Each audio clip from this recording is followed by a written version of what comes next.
প্রথম শ্রেণীর প্রিয় শিক্ষার্থী এসালদার স্যার ইউটিউব চ্যানেল থেকে তোমাদের সবাইকে স্বাগতম। আজকে তোমাদের জন্য আরেকটি নতুন ভিডিও নিয়ে এসেছি, প্রশ্ন সেট 3। এটা শুধু শিক্ষার্থী না, এটা আমি আজকে বেশি ফোকাস করব অভিভাবকদেরকে। কাজেই গণিতে 100-তে 100 পাওয়ার সেরা টেকনিক আমি অভিভাবকদের, যারা দেখবে তারা, বিশেষ করে অভিভাবক প্লাস শিক্ষার্থী দুইজন মিলেই যদি ভিডিওটি দেখো তাহলে অনেক উপকৃত হবে। প্রথম শ্রেণী ক্লাস 1 প্রথম পর্যায়ক্রমিক মূল্যায়ন 20 মার্কের একটি স্কুলের প্রশ্ন আমি বিশ্লেষণ করব। অর্থাৎ আমার প্রথম টার্গেট যেটা হচ্ছে অঙ্কে ভালো করার যে পদ্ধতি, কারণ একটা শিশু এখন আসলে একটা নরম মাটির মতো, নরম মাটি দ্বারা যেরকম চাই সেরকম মূর্তি বানানো সম্ভব। তদ্রূপ একটা ছোট বাচ্চা ক্লাস 1 পিপির বাচ্চা, তাকে যদি ঠিকঠাকভাবে পরিচালনা করা যায় তাহলে সে এখন না শুধু মাধ্যমিকেও কিন্তু তারা 100-তে 100 পাওয়া সম্ভব। লক্ষ্য অঙ্ককে ভয় নয়, বন্ধু বানানো। প্রিয় অভিভাবকদের বারবার বলছি, একটু বেশি জরুরি তাদের জন্য আগে সংখ্যা চেনা, যেমন সবচেয়ে জরুরি। শিশু যদি সংখ্যা না চেনে, আগে সংখ্যা মানে শেখা কঠিন। যেমন দেখা গেছে 1 থেকে 10, 1 থেকে 20, 1 থেকে 50, এগুলি ধীরে ধীরে একটা একটা করে সংখ্যা চেনাতে হবে। সংখ্যা প্রথমে দেখা, তারপরে বলা, তারপরে লেখা, এই তিনটি একসাথেই করতে হবে। আঙুল এবং জিনিস ব্যবহার করে শেখা, যেমন ক্লাস 1-এ বই নয়, জিনিসই বই। অর্থাৎ বিভিন্ন জিনিস দিয়ে বেশি বেশি করে শেখার প্র্যাকটিস করতে হবে। যেমন 3টা বিস্কুট, 2টা বিস্কুট সমান 5টা বিস্কুট, 5টা পেন্সিল থেকে 2টো পেন্সিল চলে গেলে 3টে পেন্সিল থাকে। চোখ দেখালে মাথায় ঢোকে, চোখে দেখালে কিন্তু তাদের মাথায় বেশি বেশি ঢুকবে। যোগ শেখানোর সহজ পদ্ধতি, যোগ শেখানোর যেমন আগে 1 থেকে 5, পরে 1 থেকে 10। যেমন উদাহরণ 2 আর 3, এই দুটো যদি যোগ করি, 2টি আঙুল আর 3টি আঙুল যোগ করলে 5টি আঙুল। এভাবে তারা যোগ কিন্তু অনায়াসে শিখে যাবে। আমি কেন বলছি, আসলে ক্লাস 1, 2 অথবা পিপি এখনও তাদের বেস গঠনের উপযুক্ত সময়। এখন যদি তারা সুন্দরভাবে বেস গড়তে পারে তাহলে মাধ্যমিকে তাদের কাছে 100 নম্বর পাওয়া কোনো ব্যাপার না। বিয়োগ শেখানোর মজার উপায়, যেমন উদাহরণ 5 থেকে 2, 5টা টপি ছিল, 2টো খেলাম, কয়টি বাকি? 3টি। খেলার মাধ্যমে অঙ্ক শেখাও, যেমন লুডো, তারপর পাশা, তারপর নম্বর কার্ড। খেলতে খেলতেই যোগ বিয়োগ শিখে যাবে, ঠিক আছে? তো এখন যেমন আমি 10টা টপিকস নিয়ে আলোচনা করব। সময় খুব কম রাখো, যেমন 1 ঘন্টা বসিয়ে রাখো, 15 থেকে 20 মিনিট বসিয়ে রাখো। অনেকেই কিন্তু না, 15 থেকে 20 মিনিট থাকে, কারণ বাচ্চা এখন আপাতত 15 থেকে 20 মিনিট। ছোটোদের মনোযোগ কম সময় থাকে, আস্তে আস্তে যখন তার মনোযোগটা বাড়বে তখন আস্তে আস্তে বাড়াবে। লেখা শেখানো ধাপে ধাপে, যেমন আগে ট্রেসিং, পরে নিজে লেখা, একসাথে বেশি সংখ্যা নয়। ভুল করলে, ট্রেসিং তো একটা জিনিস, তার উপর দিয়ে লেখা, ভুল করলে বকা নয়। ভুল মানে শেখা বলো, চেষ্টা করছে খুব ভালো। প্রতিদিনে সহজ রুটিন, যেমন 5 মিনিট সংখ্যা বলা, 10 মিনিট যোগ বিয়োগ এবং 5 মিনিট লেখা বা খেলা। এবং বাবা মায়ের সবচেয়ে বড় ভূমিকা হচ্ছে ধৈর্য, হাসি এবং প্রশংসা। ভয় ঢুকলে অঙ্ক আজীবন কঠিন হয়ে যাবে। এক্সট্রা টিপ যদি বলি, ছড়া দিয়ে সংখ্যা, রং, পেন, যেটা স্টিকার, পুরস্কার, এরকম করে পুরস্কার দেবে। যাই হোক, এই হচ্ছে তোমার 1 নম্বর, মানে সেট নম্বর 3-এর যে প্রশ্ন।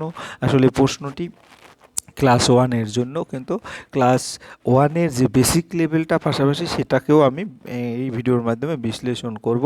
কারণ এই দেখো, যারা মাধ্যমিকে, যেমন কুলতন সিংহ মহাপাত্র 2021 সালে ফার্স্ট হয়েছে, তাদের যদি মার্ক বিশ্লেষণ দেখা যায়, তারা কিন্তু কি একবারে একদিনে 2 দিনে হয় না। তারা প্রথম মানে 1, 2 থেকে আস্তে আস্তে করতে করতে তারা, যেমন দেবদত্তা মাঝি অঙ্কতে 100-তে 100 পেয়েছে।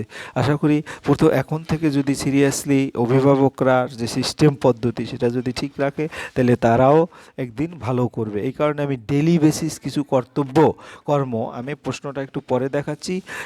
ডেলি বেসিস কিছু যে কাজ, সেটা আমি এক এক করে বলতেছি। যেমন সংখ্যা লেখা 5 মিনিট, সংখ্যা লেখা 2 বার করে, 1 থেকে 5 পর্যন্ত, আবার 6 থেকে 10, এরকম করে। তারপরে ফাঁকা ঘর পূরণ করা 2, 3, এগুলি এইটা শেখা হয়ে গেলে সে ফাঁকা ঘর পূরণ করবে। তারপরে 3 যোগ করা, যেমন ছোট ছোট যোগ, 2 আর 1 3, এরকম করে 3 আর 2 4 আর 1 আঙুল ব্যবহার করতে পারা যায়। তারপরে তোমার কি হলো, একদিনের কাজ। অংশ 4 হচ্ছে বিয়োগ করো, যেমন 5 থেকে 1, 4 থেকে 2, 3। গল্প ভেবে করো, যেমন 5টা টপি ছিল, 1টা খেলাম, এভাবে। তারপরে বড় না ছোট সেগুলিও কিন্তু ফোকাস করতে হবে, ইংরেজিতে, বাংলাতে। তারপরে 6 নম্বর অংশ, সেটা হচ্ছে মুখে বলো 1-2 মিনিট, যেমন 1 থেকে 10 গুণে বলো, 10 থেকে 1 উল্টো করে বলা, আবার বাবা মায়ের জন্য ছোট, ঠিক করলে স্টার দাও, আর ভুল করলে এরকম করে মার্ক করে দাও, দিনে এক শিটেই যথেষ্ট। এরপরে আমরা যদি এক এক করে 7 দিনের যেটা বলেছি, ডে 1 সংখ্যা চেনা, সংখ্যা লিখে দুবার এভাবে ফাঁকা ঘর পূরণ, মুখে বলো। ডে 2 সংখ্যা লেখা ও গোনা, তারপরে গিয়ে হলো তোমার গুণে লেখা, মুখে বলো 5 থেকে 1 পর্যন্ত উল্টা করে। তাতে হয় কি, ব্রেনটা বা তার ব্রেনটা স্থির থাকে, তখন উল্টা করে আপনি আস্তে আস্তে বলতে বলবেন। তারপরে তাহলে ব্রেনটা ক্লিয়ার হয়ে যাবে। ডে 3 যোগ, যেমন ছোট যোগ, 1 আর 1 2 আর 1 এরকম করে যোগ শেখান, আঙ্গুল ব্যবহার করেন।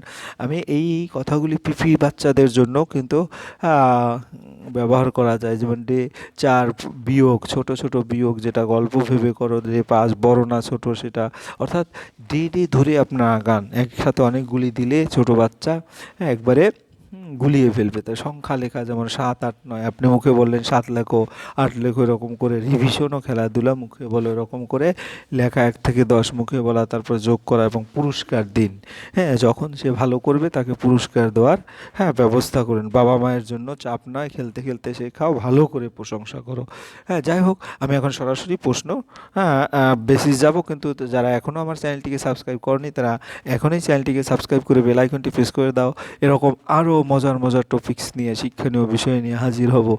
সেট নম্বর 3, এটা দেখো।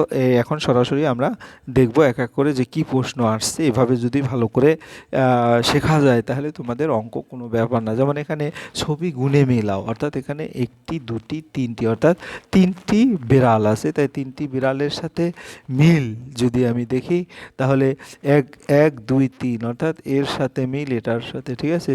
তারপরে তোমার গিয়ে হলো এখানে ফুল আছে 1টি 2টি 3টি 4টি 5টি ফুল আছে, 5টি ফুল আছে এখানে। তারপরে এখানে তোমার পাখি আছে 1 2 3 4 5 6 7 8, তা 8টা এখানেও কিন্তু 8টা এরকম আছে, 1 2 এরকম করলে গুনলে 8টা, অর্থাৎ এর সাথে মিলবে। আর 1 2 3 4 4টা, আর এখানেও স্টিকার 4টা।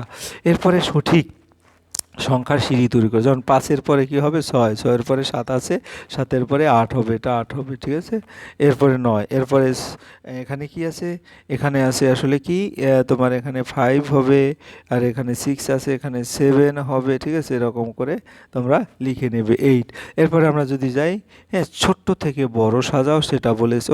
এখানে এক এক করে আমরা দেখাচ্ছি, এগুলি কিন্তু পর্যায়ক্রমে আমি আবার দেখিয়ে দেবো। যেমন এই যে এটার সাথে মিলানো, এটার সাথে মিলানো, এভাবে মিলানো যাবে। তারপর সঠিক সংখ্যার সিঁড়ি তৈরি করো। সঠিক সংখ্যার সিঁড়ি মানে 5 6 7, এখানে দেখো 5 6 7 হবে, এখানে 8 হবে, এখানে আমি এটা একটু ভুল করেছি, এটা 9 7 এভাবে, আর এটা হচ্ছে 5, এভাবে তোমরা লিখে দেবে। যাই হোক, এরপরে ছোট থেকে বড় যদি দেখায় 1 2, এর মধ্যে তাহলে 1 সবচেয়ে ছোট সেটা, তারপরে 2, এই যে 2, তারপরে 4, তারপরে 8, তারপরে 10, এখানে এগুলি সাজাবে। এরপরে এখানে ছোট থেকে বড়, প্রথমে 1 আছে 1 লিখবো, পরে আছে 2 2 লিখবো, তারপরে আছে 3 3 লিখবো, তারপরে আছে 6 6 লিখবো, তারপরে হচ্ছে 9 9 লিখবো। এরপরে সংখ্যায় লেখো 13, এভাবে 13 লিখবো, 36। তারপরে কথায় লেখো 38, স্বরে ট তরে ফলা রশ্মি 38। তারপরে 25, প চন্দ্রমুণ্ড 84 25, 139। তারপরে 78। ইংলিশে কথায় লেখো, যেমন 46, এভাবে তোমরা কিন্তু উচ্চারণটা ঠিকঠাক করে পড়বে। তারপরে 7 নম্বর, সবচেয়ে ছোট সবচেয়ে বড় সংখ্যাটি লেখো। তো সবচেয়ে ছোট সংখ্যা হচ্ছে যে 2, এবং সবচেয়ে বড় সংখ্যাটি হচ্ছে তোমার 9, অর্থাৎ এখানে 9। এরপরে আবার সবচেয়ে ছোট সংখ্যাটি কত, সবচেয়ে ছোট সংখ্যাটি 3, আর সবচেয়ে বড় সংখ্যাটি হচ্ছে 8, ঠিক আছে। এভাবে তোমরা 8 লিখে দেবে। নামতা লিখো 5, 5 ঘরের নামতা, কিন্তু তোমার ক্লাস 1, তাও চেষ্টা করবে 5 8 40, অর্থাৎ 5 8 বার যদি হয় তাহলে 40 হয়। তারপরে 6 7 42, ঠিক আছে। এরপর সংখ্যাগুলো ছোট থেকে বড় সাজাও। তাহলে এখানে যদি আমরা দেখি, সবচেয়ে ছোট সংখ্যা 158, তারপরে ছোট সংখ্যা 162, তারপরে ছোট সংখ্যা 168, মানে একটু একটু করে বড় হবে 176, তারপরে হচ্ছে 179, হয়ে গেল। এরপরে 10 নম্বরের প্রশ্ন, বিয়োগের ক্ষেত্রে প্রথম সংখ্যাটি সবসময় বড় হয়, প্রথম সংখ্যাটি বড় হয়, তাহলে এটা উত্তর হবে। 2 অঙ্কের ক্ষুদ্রতম সংখ্যা হলো 10। সঠিক অঙ্কের মাথায় টিক চিহ্ন দাও, যেমন 4 একটি বিজোড় সংখ্যা, বেঠিক এটা। 4 একটি জোড় সংখ্যা। তারপর সঠিক উত্তরের মাথায় টিক চিহ্ন। যোগের ক্ষেত্রে সংখ্যার পরিমাণ হ্যাঁ, বৃদ্ধি পায়, অর্থাৎ এখানে টিক। তারপরে ছবি দেখে গুণে যোগ করো, তাহলে 1টি 2টি 3টি 4টি 5টি এভাবে 5 লিখবে। তারপরে 1টি 2টি 3টি এভাবে 3 লিখবে। তারপরে 5 আর 3 যোগ করলে হয় 8টি, 1 2 3 4 5 6 7 8। তারপরে এখানেও আবার একটি এখানে আছে, এই ঘরে একটি, আর এখানে 1 2 3 4 5 5টি, 5 আর 1 6টি, অর্থাৎ এখানে 6টি আছে। এরপরে কত হয় অঙ্কে লেখো, 1 10 5 15। তারপর 2 10 2 22। তারপরে কাঠির মাধ্যমে অঙ্ক করো, কাঠির মাধ্যমে, যেমন এখানে 25 আছে, তাহলে এখানে 10টা 10টা 20টা, আর এই 5টা 25টা, কাঠির মাধ্যমে এভাবে তোমরা কাঠি এঁকে করে দেবে। এরপরে এখানে কয়টি কাঠি আছে, এই 10 20 30 40 আর 4 44টি কাঠি আছে। হ্যাঁ, তারপরে 14 নম্বর, যে কোনো একটি প্রশ্নের উত্তর দাও, যোগ করো। যেমন দশক, 6 আর 8 যোগ করলে হয় 14, আমরা 14 এখানে লিখবো, 14-র 4টা এখানে লিখবো। আমরা এই উত্তরটা ওখানে লিখি। তারপর 4টা কেটে দেবো, 7 আর 2 9, 9 আর এই 1 10। হ্যাঁ, 10টা এখানে লিখবো, 10-এর 0টা এখানে লিখবো, বাকি থাকবে 1, 7 একে 7 আর 1 8, অর্থাৎ 804। এভাবে 204, এখানে 8 না তো 204, তো যোগ করতেছি। এরপর 9 5 14-র 4, এখানেও কিন্তু 14, 14-র আমরা 4 লিখবো, ঠিক আছে। তারপরে 8 আর 2 10 আর 1 11। তাহলে আমরা এভাবে 114 এভাবে লিখে দেবো। এই ছিল তোমাদের সামগ্রিক যে প্রশ্ন, এবং আমি চেষ্টা করেছি অঙ্ক কীভাবে ভালো করা যায়। তোমরা যদি কমেন্টের মাধ্যমে জানাও যে আরও কিছু তোমাদের, হ্যাঁ, তাহলে আমি অবশ্যই সেটা ভিডিও দিয়ে তোমাদের হেল্প করতে সাহায্য করব। পরিশেষে বলবো, ভিডিওটি দেখার জন্য অসংখ্য ধন্যবাদ। ভিডিওটি ভালো লাগলে লাইক কমেন্ট শেয়ার করতে ভুলবে না। আজ এই পর্যন্তই, ধন্যবাদ সবাইকে।